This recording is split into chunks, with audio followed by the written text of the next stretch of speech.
Well, there's been a lot of talk lately about silver possibly losing its momentum because solar demand is starting to roll over. So in this video, we're going to separate fact from fiction, and you are going to walk away feeling a lot smarter and a lot more confident in how this market actually works. By the way, it is Friday, April 17th in New York, so let me know in the comments what day and date you're watching this from. And real quick, if you value what I do here, subscribe and comment, our John AG. It genuinely helps. So, in case you haven't heard some of the chatter going around, this is the basic idea people are pushing. Solar demand is weakening, manufacturers are using less silver, industrial demand is slipping, and that means the silver bull run is basically on borrowed time. On the surface, that sounds clean. It sounds logical. It sounds like the kind of argument that can spread fast because there is enough truth in it to make people nervous. And to be fair, some of those numbers are real. Based on recently published market data, solar-related silver demand did fall last year, and the outlook for this year points lower again. Industrial demand did soften, and yes, the solar segment is one of the biggest pieces of silver's industrial story. So when that piece weakens, it matters. Nobody should pretend otherwise. But then people take that one fact and make a much bigger leap. They go from solar demand is softening to the whole silver thesis is breaking. And those are not the same statement, not even close. So I did what I always do. I pulled apart the actual numbers, looked at the broader context, compared the weak spots to the still strong spots, and then asked the only question that really matters here. Does a drop in solar demand actually kill silver's bigger move, or does it just change the path? And once you lay it all out, the answer is a lot more interesting than the scary version people are repeating. Because the headline is not that silver demand is falling off a cliff. The headline is that one major lane of demand is cooling while the overall market is still tight. Those are very different things. And that's where a lot of people get tripped up, because they treat silver demand like it has one engine. It doesn't. It has several. Some are running hot, some are running warm. One of them is clearly losing altitude, but the plane is still in the air. That distinction matters a lot if you're trying to decide whether to buy, hold, take profits, or just stop getting shaken around by every dramatic take you hear online. Now, before we get into the solar piece, let me give you the bigger frame first, because without that frame, the rest of this conversation gets distorted very quickly. Silver did not have some sleepy little move and then stumble because one industry got weaker. Silver came into this year after an absolutely wild stretch. The average price last year moved to a little over $40, which was up by a bit more than 40% from the year before. Then in late January, silver exploded to a level a little above 120 before getting hit with a brutal reversal. So right away, that should tell you something important. This market was already stretched, emotional, fast, and highly sensitive before the newest solar demand conversation really got rolling. That matters, because when a market has already had a huge run, every bearish headline starts getting treated like the final nail in the coffin, even when it isn't. And every bullish headline gets treated like proof that the moonshot is still on. In other words, people stop analyzing and start reacting. So let's slow it down. What do the latest numbers actually say? They say total silver demand last year slipped modestly, not catastrophically. Think low single digits. The total still came in at a little over 1.1 billion ounces, which is still a massive market. Industrial demand also eased by low single digits, settling somewhere in the mid-600s million ounces. That was the first real industrial pullback in a while, and the solar segment was the biggest reason. So yes, that part is real. Silver demand from solar manufacturers fell by roughly mid-single digits last year, to just under 190 million ounces. And this year, the expectation is for another drop, this time closer to 1/5, taking that figure down toward the 150 million ounce area. Again, that is real. And if you stop there, it sounds terrible. It sounds like one of the biggest demand pillars is cracking. It sounds like silver is losing the very trend that so many people leaned on during the run higher. It sounds like the market just got caught with a bad hand. But the moment you zoom out one level, the story starts changing. Because even with that solar weakness, the market still ended last year in deficit. Not by a tiny rounding error either. It was short by roughly 40 million ounces. And the current outlook still points to another deficit this year, with the gap expected to land somewhere in the mid-40s million ounces. So let's just stop right there. If solar demand is rolling over, and the market is still expected to be short, then clearly solar is not the whole story. And that's exactly the point. What people are describing as a total demand collapse is really a demand mix shift inside a market that remains structurally tight. The weakest lane is visible. The broader road is still crowded. Now, why is solar demand falling? This part is pretty straightforward, and I do think a lot of people have been underestimating it. When silver gets expensive, solar manufacturers don't just shrug and pay up forever. They start doing what manufacturers always do. They reduce loadings. They redesign processes. They look for substitutions. They squeeze the bill of materials. They shave grams where they can. They try to protect margins. None of that is shocking. In fact, it would have been strange if they had not done that after silver's run. So the main issue here is not that the world suddenly hates solar. It doesn't. The issue is that the solar industry has become more aggressive about using less silver per cell, while also exploring other metallization approaches where it can. That means solar installations can still grow, while silver demand inside those installations grows more slowly, stalls out, or even falls. That's the real shift. And that shift is important because a lot of bullish narratives were built on a lazy assumption. More solar panels equals more silver demand, almost automatically. For a while, that worked well enough. Now it needs an asterisk. Actually, it needs more than an asterisk. It needs a rewrite. Because what the market is learning in real time is that capacity growth and silver intensity are not the same thing. Solar can expand while silver use per unit declines. Once you understand that, a lot of the confusion clears up. And here's the irony. From recent energy updates, the US grid is still lining up a record year for new power capacity, and solar is expected to make up about half of those planned utility-scale additions. So the build-out story is not dead, not even close. The adoption story is still alive. The silver per unit story is just getting leaner. That is a very different problem than solar is over. And that difference matters, because markets often price the wrong version of a story first. Now, does that mean the solar drop is no big deal? No, I wouldn't say that. I think it is a real headwind. If one of your biggest industrial demand channels is suddenly using less metal, that removes some of the fuel that helped justify higher prices. It can absolutely cool sentiment, it can flatten momentum, it can make the next leg up harder. It can even drag silver into a long digestion phase, where people start wondering whether the trade got too crowded. All of that is on the table. But there's a huge difference between a headwind and a collapse. And this is where I think some of the more dramatic takes go off the rails. They act like weaker solar demand proves that silver's entire bull case was fake. I don't buy that at all. In fact, I think that leap tells you more about how narrative-driven this market has become than it tells you about the metal itself. Because silver's move was never only about solar. It was also about investment demand. It was also about physical tightness. It was also about macro stress, policy uncertainty, geopolitical risk, and a market that had already been drawing down above-ground inventories for years. Those things do not vanish just because one industrial segment turns weaker. And by the way, the physical side of this market is still not exactly loose. Recently published figures show hundreds of millions of ounces have been pulled from inventories since the start of this deficit cycle. Late last year, London went through a very real liquidity squeeze. Lease rates blew out, metal shifted across regions, availability got tight enough to matter. Since then, conditions have improved, and more metal in London now appears to be free for market use than at the worst point of that squeeze. So, that is an important update. The pressure eased. It did not magically disappear. And I want to stress that because this is another place where the conversation gets distorted. Some people talk like the market structure is in total breakdown mode right now. I don't think the evidence supports that broad claim. Tight? Yes. Vulnerable to volatility? Absolutely. Still capable of another squeeze if conditions line up? Sure. But saying that proves some permanent crisis is a stronger statement than the facts really justify. And that matters, because if you're making a silver decision based on the belief that everything is about to snap, you're probably not analyzing the same market the data is actually describing. What the data describes is tighter than normal conditions with volatility risk, not a guaranteed endgame. Now, let's go back to demand, because this is where the real debate should be happening. If solar is weakening, what is still holding up consumption? Well, first of all, silver is still deeply embedded in electronics and electrical applications. That broader category remains huge, even after cooling from prior highs. And the simple truth is, we are not exactly entering an era of less electrification. We're entering an era of more. More grid equipment, more storage, more control systems, more data traffic, more power management hardware, more specialized electronics, more high-performance connections. That does not mean every one of those themes sends silver straight up tomorrow. I'm not saying that. What I am saying is that it is very hard to make a serious, long-term, bearish argument on silver by pretending the world is somehow becoming less dependent on electrical infrastructure. It isn't. And that brings me to the AI and data center angle, because this is where I think a lot of commentary gets sloppy. You'll hear people say, well, AI can replace the lost solar demand. Then you'll hear somebody else say, no, AI is just a bubble, so ignore that too. And both sides usually say it too confidently. Here's the cleaner way to look at it. AI does not need to be a miracle demand savior for silver to matter. It only needs to be part of a broader electrical build-out that keeps silver relevant across connectors, switches, contacts, power systems, cooling hardware, and related infrastructure. And from recent US policy updates, even government agencies are now moving to measure data center power use more closely, because the load growth story is becoming too big to ignore. That doesn't prove an instant silver shortage. It does tell you this is no longer just a hype headline. Real infrastructure is being planned around it. So when somebody says AI is a bubble, therefore silver loses another pillar, I think that's too casual. Maybe parts of AI are overheated. Fine, markets do that. But the associated power, wiring, switching, and hardware build-out is not imaginary. Even if the hype overshoots, the physical systems still have to be built for the capacity that does come online. The same thing applies to the automotive side. Another weak argument I've seen is that silver demand from autos should be dismissed because electric vehicles are under pressure, or because hybrids are gaining attention. That framing is way too simple. Global electric vehicle sales kept growing strongly last year. Charging infrastructure continued expanding, and vehicles of all types are becoming more electronic, not less. So I would be very careful about acting like the automotive lane just disappears because the consumer mix shifts around at the margin. That does not mean autos can fully replace weaker solar demand. It means autos are still part of the support system. And this gets us to the key mistake in the bearish version of the story. It takes one confirmed weakness and then quietly assumes every offset is fake, temporary, or irrelevant. Solar weak, AI suspect, autos questionable, grid spending may be delayed, investment demand emotional. Suddenly the whole thesis gets framed as hollow. But that's not analysis. That's stacking skepticism in one direction until you get the answer you already wanted. A better approach is to ask a simpler question. If solar demand drops sharply, is the rest of the market strong enough to keep silver from unraveling?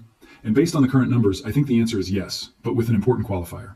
Yes, it looks strong enough to keep the market structurally tight. No, that does not automatically mean silver goes right back into a straight-up rocket move. That distinction is the whole game. Because there are really two separate questions hiding inside this conversation. Question 1. Is the market still fundamentally supportive?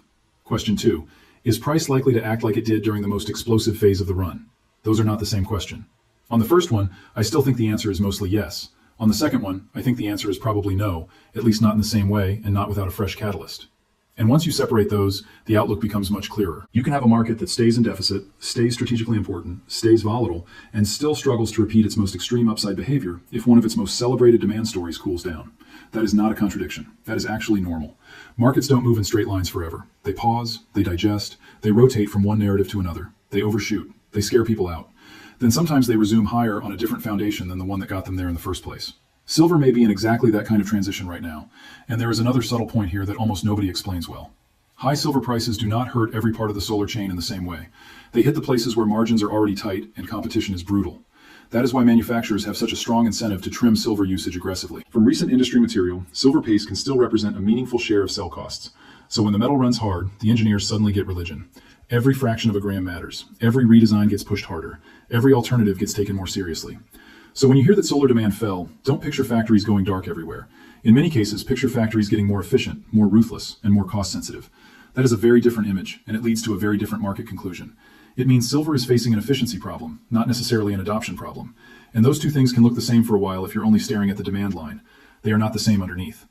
The other thing I would avoid is leaning too hard on dramatic claims that are hard to verify, like old inventory stories, sweeping claims about abandoned projects, or broad statements that the whole supply chain is about to seize up. Could some of those pieces contain some truth in isolated cases? Maybe. But you don't need any of that to understand the real silver setup. The confirmed data is already strong enough on its own. That's important because when people pad a valid argument with weak side claims, they actually make the whole thesis easier to dismiss.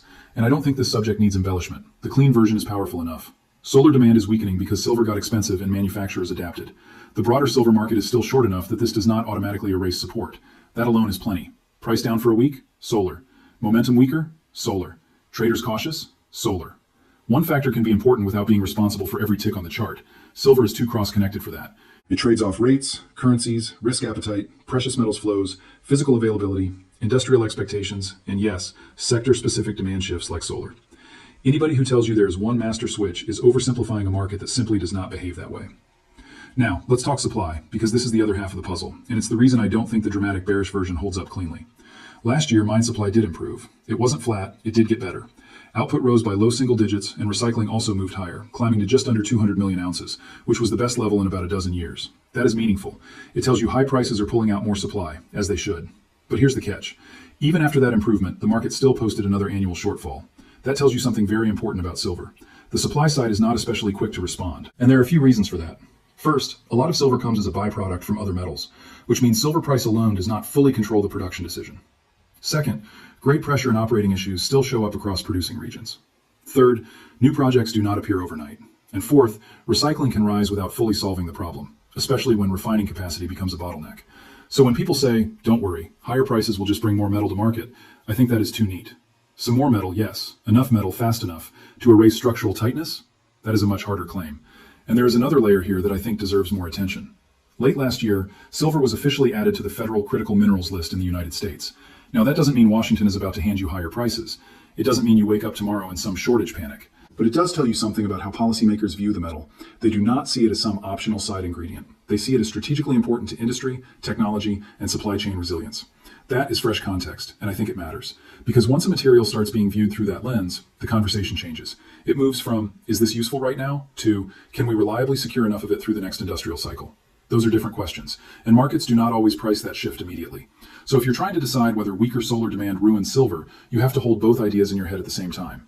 Yes, solar manufacturers are pushing aggressively to use less silver. And yes, silver still sits inside a much broader industrial and strategic ecosystem that has not gone away. That is the tension. That is why this market is tricky. And that is why simplistic takes do so well online. They turn a complicated transition into a clean, one-line answer. But the reality is messier, and honestly, more interesting. Let me put it another way. If silver demand were a table, solar would be one very large leg. If that leg weakens, the table wobbles. But if the other legs are still there, the table does not instantly collapse. It becomes less stable. It becomes more sensitive. It becomes more dependent on where the weight is distributed. But it can still stand. That's much closer to what this market looks like to me. Now, there is one more thing we need to talk about, and this is the price implication, because I know that is what a lot of you actually care about. What does all of this mean for silver from here? In my opinion, it means the easy narrative is gone. During the hotter phase of the move, you could say deficits, solar, investment demand, physical tightness, and macro fear. Everything lined up in one direction. That kind of alignment is powerful. It pulls in attention. It attracts momentum. It makes every bullish case feel stronger. But once solar starts softening meaningfully, that alignment breaks. Not the whole thesis, the alignment. And when alignment breaks, price action often gets choppier, more frustrating, and more two-sided. Instead of straight line enthusiasm, you get arguments. Instead of one clear driver, you get a tug of war. Instead of obvious upside momentum, you get support zones, false starts, sharp rebounds, and sudden air pockets. That to me is the more realistic risk. Not that silver becomes worthless, not that the bull case dies overnight, but that the market becomes harder, slower, and less forgiving. And if that happens, a lot of people will misread it. The perma bears will say, see, told you it was over. The perma bulls will say, see, everything is fine, just buy every dip blindly. I think both sides could get punished if they refuse to adapt, because this looks more like a market that may need to reprice its expectations than a market that simply chooses one extreme. And here's another reason I say that. From recent market updates, physical investment is still expected to strengthen this year, especially in coins and bars. That matters because it helps offset some weakness elsewhere. But investment demand is emotional. It can surge fast and it can cool fast. Industrial demand is stickier, but solar is softening. So now you have one side of the market more volatile and the other side less helpful than before. What does that usually create? Volatility. A lot of it. So if you are expecting silver to trade like a calm, predictable machine, I think you're watching the wrong metal. This thing can stay fundamentally supportive and still be a complete headache in the short run. Both can be true. Now, do I think weaker solar demand can drag silver lower from here? Yes, absolutely. Especially if broader growth worries build at the same time. Remember, silver is not just a precious metal. It has one foot in macro fear and one foot in industrial reality.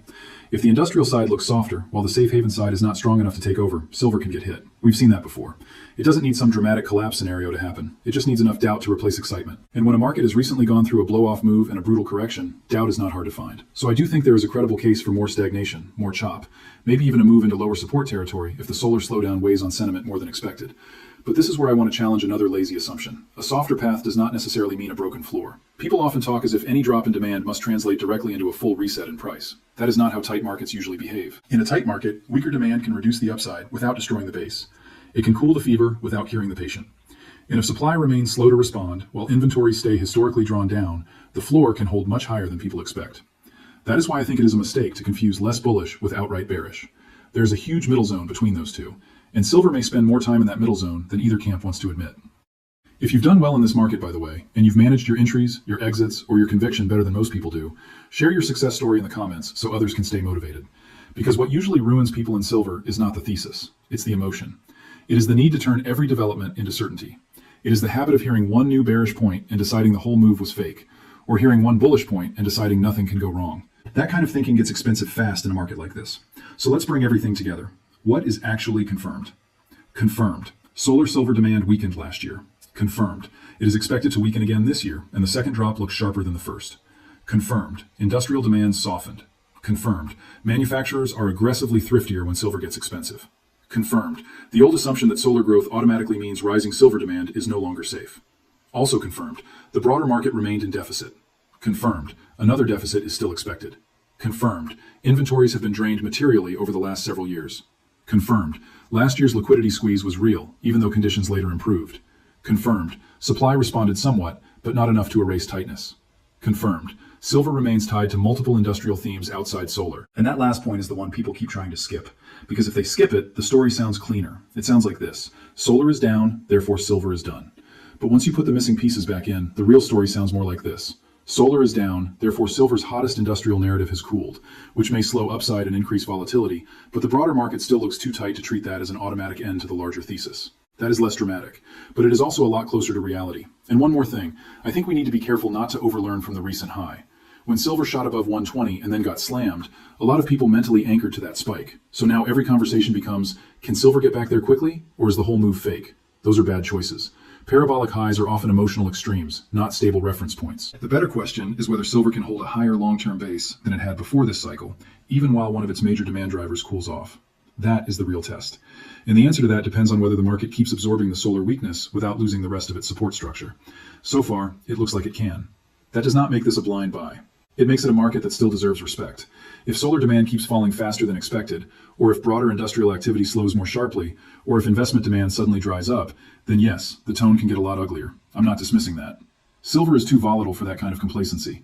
But if the deficit persists, if supply growth stays constrained, if electrical and electronics demand remains sticky enough, and if investors keep treating silver as both an industrial metal and a macro hedge, then the path probably looks more like uneven support than total breakdown. And that, to me, is the key takeaway. This is not a simple yes or no story. It is a rebalancing story.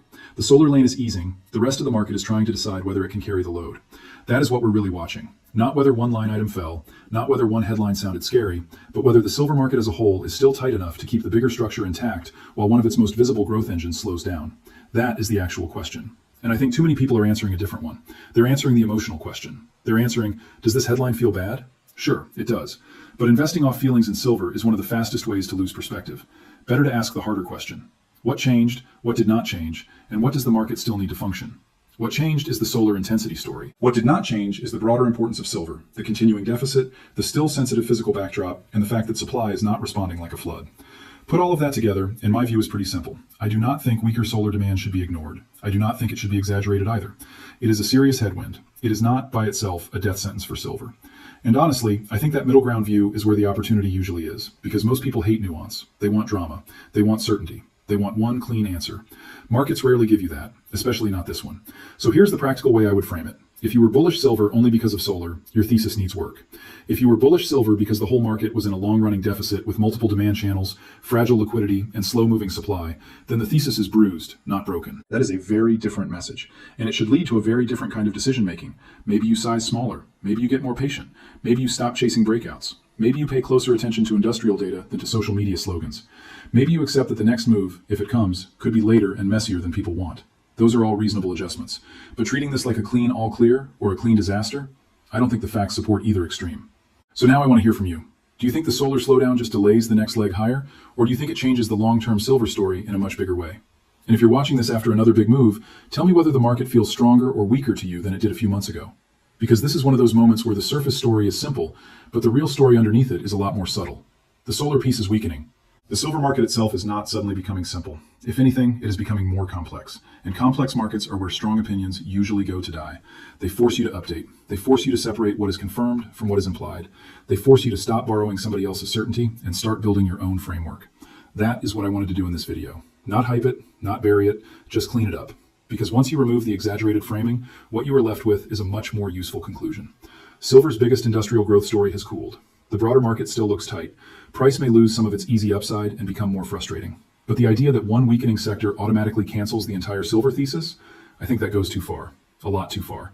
And in markets, those oversized conclusions are usually where the best mistakes get made. Subscribe if you want more straight analysis like this. And if this helped, drop that comment, Our John AG. And just so we're clear, none of this is personal financial advice. This is my read on the market for educational purposes, built from current public information. And you should always make your own decisions based on your risk, your time frame, and your own homework.